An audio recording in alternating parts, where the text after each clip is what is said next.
Before we start this week's episode, I just want to say thank you so much from the bottom of our hearts here at Passive Income MD. We hit our 1 million downloads mark this month. It's a huge milestone, something we've been working towards the last few years. This was a podcast that just got started to serve our community. We didn't know what would happen with it, and we hit 1 million downloads, and we couldn't have done that without you tuning in each week from your car, walking the dogs, in between cases, sharing it with others. And we want to thank you so much. Please continue to leave us those amazing reviews, listen in, and share it with people that might find value from this. And again, thanks so much. We're going to bring you some awesome things in the next couple months. That's something I want to share with you right now. We're going to be going over some of the fundamentals of passive real estate. So if you're just beginning to think about investing, thinking about jumping in, need a refresher to re-inspire you, this series is for you. So stay tuned. Welcome to the Passive Income MD podcast, where we talk about creating your ideal life through multiple streams of income. If you enjoy hearing about this stuff, make sure to hit subscribe.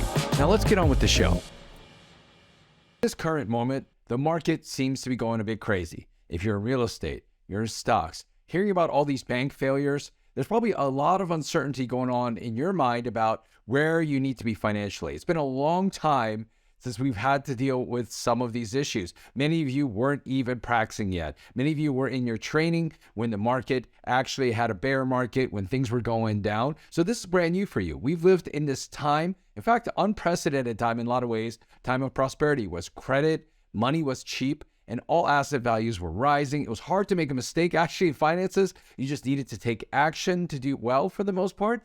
And so now we've come into a time where things are a bit scary. Things are shaky. Interest rates are high. Inflation is still pretty high. We don't know what's going to happen with the Federal Reserve. We don't know what's going to happen with the stock market, real estate, and I'm sure in this season, there are reasons for us to be concerned. However, I feel like this is actually the best time to educate ourselves. When things are going like this is one of those seasons. Some people might call it winter in terms of finances. This is the time to educate yourself, to get yourself ready to take advantage of what's about to happen. You've probably heard that saying where people say you should be fearful when people are greedy and greedy when people are fearful. So if you had to say, or you had to guess, what period do you think we're in right now?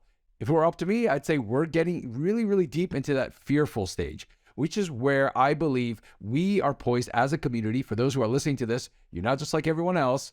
You are set up and setting yourselves up to take advantage of this next real good run. And I tell people you have one or two of these in your prime, in your lifetime, to create lifelong wealth, lifelong stability, security, and upside. And we're about to come into that time now. So we're going to spend a good amount of time over the next couple podcasts going over some of the fundamentals. Make sure we all have a good base to start from so we can, again, take advantage and take action when these great opportunities pop up for us. So in this episode, we're going to talk about passive real estate investing, how to get started, things to consider. Maybe if you've already been investing for a while, maybe you've started down that path, you didn't know exactly why you were doing it, how you were doing it, but we're going to talk about some of those things today, about things you should at least consider. I'm going to go back to the fundamentals because I feel like without good fundamentals, you won't have things set up and you won't be able to be prepared when things kind of go haywire out there. So talking about passive investing, I think it's important to talk about what that is. When you talk about active versus passive, people have different definitions for that. For me, active investing means really being your own landlord, where you manage, buy, sell, take care of everything in between. Now, you might have a property manager who's taking care of the day-to-day, but you, as an active owner, you need to make sure that this property has a business plan, that everything is happening according to business plan, and you're following through with that. You need to do the analysis, work with the debt, handle property management, making sure that they're doing what they're supposed to do. I will tell you the property management is not set up to make you more money. They're there to do what you tell them to do.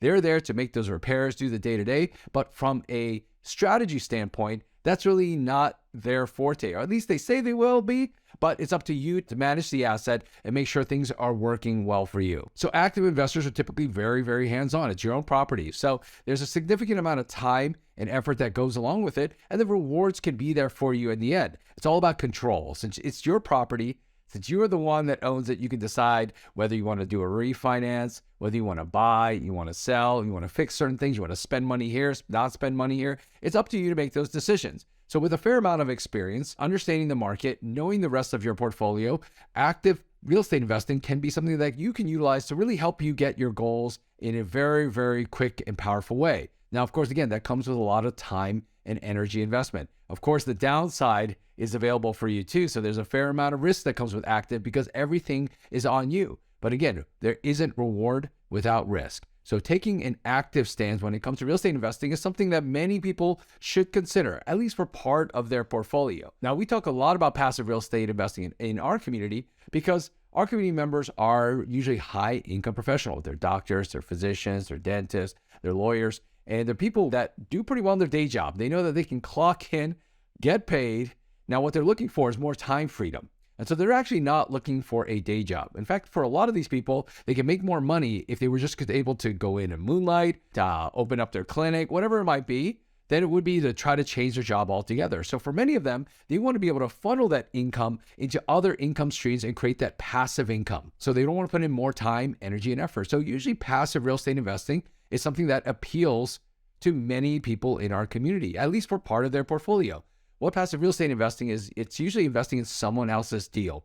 Now, you might have heard of something called a syndication or fund. Usually a syndication is getting people together, investing all together, usually with a general partner or somebody who's operating it. And then the benefits are spread amongst everybody once this deal does well. Now, of course, these deal operators, they get paid. Sponsors, they get paid for operating the deal and doing well for their investors, as well they should be, because they're taking that time, energy off your hands, and you're able to leverage all of their experience, their connections, network to get done what they need to get done. So the best approach when it comes to active versus passive investing really is up to you, your financial goals, your risk tolerance, your time, your level of expertise, how much all of that you want to put together and spend on your own. That's really up to you. I'll tell you personally, I do have my own active investments. It's a smaller part of my portfolio. And over time, I've sold off some of these active investments. And now majority of my time is obviously having this really, really passive portfolio. And if I'm going to be active in my investments, it's usually helping others in terms of getting into real passive real estate investing in the form of syndications and funds. So let's say for you, you're thinking about getting started in passive real estate investing. It's all new to you, or you're early on. I've got 5 tips for you to help you get started down that path. Number 1, you got to figure out how much time, energy, and money or financial resources that you have to devote to investing. You need to look at your financial goals. And if you haven't done that, that's always the first step. Figure out where you want to be in 1 year, 3 years, 5 years, 10 years. How much passive income do you want to have? Come up with a number, because once you have a number in mind, you can really start racing towards that goal. You can figure out your strategy beyond that. Also figure out your risk tolerance. How much do you want the risk to be all on your own? Meaning that, do you want to invest with someone where they're going to manage most of the risk themselves, or do you want to also take on that risk and you're willing to do that in terms of the financing and taking on that debt? And if that's okay for you, again, you should get the upside from that, but make sure that you understand what your risk tolerance is according to where you're at right now, especially financially. And ultimately figure out how much money you have to invest. I would say oftentimes, again, this is a general case, if you're going to buy your own properties, you're going to have to put a lot more money down, meaning that there's a down payment you need to put down, but oftentimes that amount is bigger than maybe an investment you might make in a syndication or passive real estate investing. That often is like $25,000, sometimes $50,000 or $100,000. With one of my companies, Ascent, our minimum is usually somewhere around $35,000, at least at this point. And so you have to absolutely figure out how much money you have to invest in these type of investments. So once you put all of that together, then you could start going on to tip 2, which is do your research. You got to do your due diligence, meaning that you've got to figure out who's doing these and putting together these deals. How do you find that? You've got to go out and seek other people who are already doing it. That's what I find is the easiest way. Instead of you going on Google, doing your own research, again, time is a limited resource for you. So figure out how to leverage your time the best. I would go to people, communities, resources that already have curated these resources for you. People that they trust, and maybe you trust them. That's a great place to start, especially if you know somebody firsthand who is investing with a certain company, they've had good experience, they've done well. That's a great place to start because you know that at least on one level that you can trust them. Again, but you have to do your own research yourself. You have to verify on your own. Do that research. And this is probably where you should spend the majority of your time, because once you start investing, you're on the road with them. You're kind of tied to them for however long that investment might be. Maybe it's 3 years, maybe it's 5 years, maybe it's 10 years. It's like bringing on a partner to your job or your career or your practice, whatever it might be. You wouldn't skip over the due diligence. Once you sign on the dotted line, you know you're at least on with them for a while and all of the things that go along with partnerships. So I consider investing in passive real estate investing in these syndications like a partnership that I'm making. I'm giving them my funds, my income, so they can go out and make more money for themselves and for us as well. Everybody wins. But you have to know who you're investing in and why you're doing it. So that's tip 2. Tip 3, you have to actually understand the basic strategies of passive real estate investing. Educate yourself on the different types of investing, whether it's single family, multifamily, short-term rental, syndication, REITs, office, medical office space, self-storage, mobile home parks. There's so many different ways to get involved in terms of an asset class. And then you got to figure out the structure of these deals, whether you're coming in as simply as a limited partner, whether there's something called preferred equity, what the loan is like on these type of deals. There's a lot to learn, but I can tell you from doing this enough and having educated thousands of people in this area, it's not as hard as what you've learned to get where you're at. Meaning that I know everyone I'm talking to right now, and yes, I'm talking to you, you are successful in what you do. And it took a significant amount of investment of time, energy, studying, spending weekends and nights in the library, in the hospital, wherever it is, just working. Well, let me tell you, it's not as hard as that, meaning that it won't take that much time and energy to learn how to at least do the basic due diligence and understand these deals. A lot of the math involved in a lot of this is very basic math that honestly, my 9-year-old could probably learn in a lot of ways. But again, it's about how you put all of that together to figure out whether this is a good deal or not. So understanding the mechanics of a deal are absolutely important. There are resources that allow you to do that. We're going to be talking about a lot of that over the next coming months. We obviously have our course, Passive Real Estate Academy, but we also got a great community of people who can share whatever they learned with you. So I encourage you to get in there and start asking questions. Without asking good questions, you're not going to get great answers. And that's where it starts to learn about how to do all this. I know it can seem intimidating at first, but once you get into a few of these deals, once you see a few of these case studies, you're going to start to learn. So the quicker that you learn how to do that, the better off and the quicker you're going to be able to take action, especially when these opportunities do come. And if I have to tell you, I believe that there are a significant amount of opportunities that are coming over the next 6 to 18 months, and you want to be able to take advantage of those. Tip number 4, you don't have to do all of this alone. Learn from the experience of others. Find that community of people who are already doing this. There are investor clubs out there. We have our investor club as well as our real estate insider newsletter. Read some books on the topic. Read blogs. Listen to podcasts. Take a course if you feel like you don't have the time to learn it and search it all on your own. We obviously have our Passive Real Estate Academy. There's a wait list for it. You just go to passivrealestateacademy.com. Just for being on that wait list, we're going to give you a ton of resources. We're going to do some Q&A sessions all throughout the summer. If you'd love to be a part of that, join our PREA wait list. Again, there's no obligation there, but you can learn a lot from it. Figure out and talk to people when they started investing, why they started, where they are now, and what were the resources that helped them get where they're at. Meaning, what did they learn from? Who did they learn from? What kind of conferences did they go to? What events? Where did they do all of this? Again, the faster way to learn on your own is to learn from other people who have successes and who've made mistakes. Sometimes a better way to do that is to learn from other people's mistakes, because that will save you a lot of headache, and honestly, it'll save you a lot of money. Tip number 5, take action as soon as you can.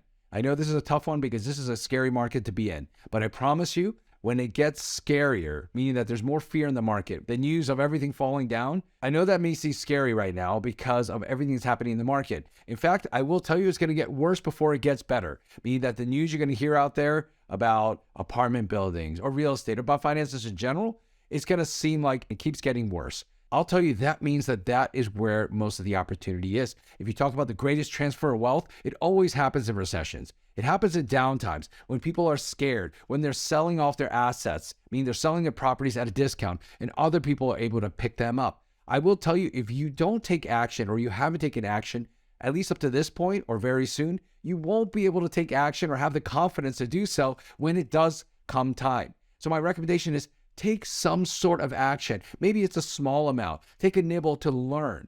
Maybe you see it as an investment in your education versus you have to make that perfect investment to make a lot of money. I'll tell you, when I jumped in, I kind of dipped my toes in, and I feel comfortable with that because I knew that I would learn with that, but it wouldn't impact my family in a negative way. And I think that's what we all want. We want to be able to take care of our families, do well by them, do well for ourselves, do well for our future without making a lot of mistakes. But I will tell you, nobody in investments bats 1,000, meaning that nobody is perfect. They learn to make their small mistakes early on, learn from others' mistakes, and that will reduce the amount of significant mistakes you make later on, and that will help you in your investing to help you accelerate to get where you want to be. So having said all that, take those 5 steps to figure out how you can get started investing in passive real estate, investing in syndications. It's my absolute belief that for many people out there, this is a fantastic way to build that passive income, to leverage all of that income and that experience that you've already brought into the game, the network effect, the people that are around you, the opportunities that you have already created for yourselves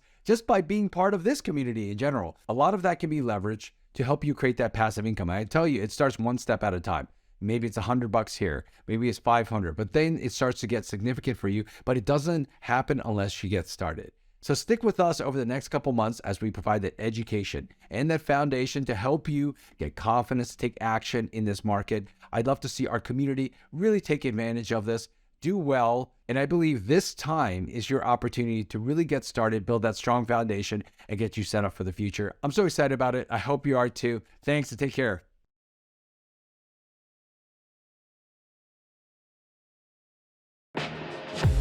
Enjoy the show? Let me know by dropping a review in the podcast app you're listening to us in. And if you haven't already, make sure to hit subscribe. Join thousands of physicians who are also on this journey to creating their ideal lives through multiple streams of income. Learn more at our website, passiveincomemd.com. Thanks again for allowing me to be a part of your journey. See you next time.